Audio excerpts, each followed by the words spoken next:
Sharde recording studio Rajesh राजा। प्रेम से बोल बाबा भूतनाथ की।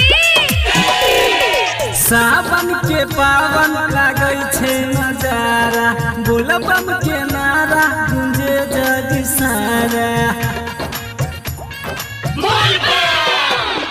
सावन के पावन लागै छे नजारा, बोलबम के नारा गूंजे जग सारा। सब सुख मिले छै भोला के दुआरिया हो, बाबा के दुआरिया, बाबा के दुआरिया। सब सुख मिले छै भोला के दुआरिया हो, बाबा के दुआरिया। माथा बन के पगरिया देव घर चल हो कावरिया। माथा बन के पगरिया बोलबम बोला हो कावरिया। माथा बन के पगरिया देव घर चल हो कावरिया।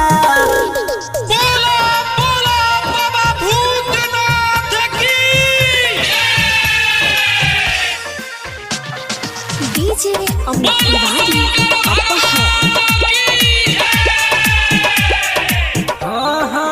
गंगा नहेलिया नहेलिया सिमरिया, लिया चढ़ावा गंगा जल वाला पनिया। छ शक्ति जहाँ सब मान छ, तोरा भक्ति का सारा जग मान छ।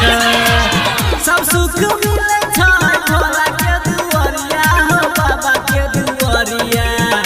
माथा बन के पगरिया देव घर चल हो कावरिया। माथा बन के पगरिया बोलबम बोला हो कावरिया। माथा बन के कावरिया देव घर चल हो कावरिया। माथा बन के पगरिया देव घर चल हो कावरिया। बोला बोला बाबा भूतनाथ की।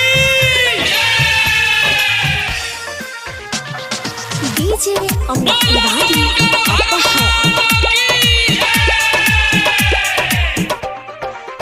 गलती की भेद बाबा कई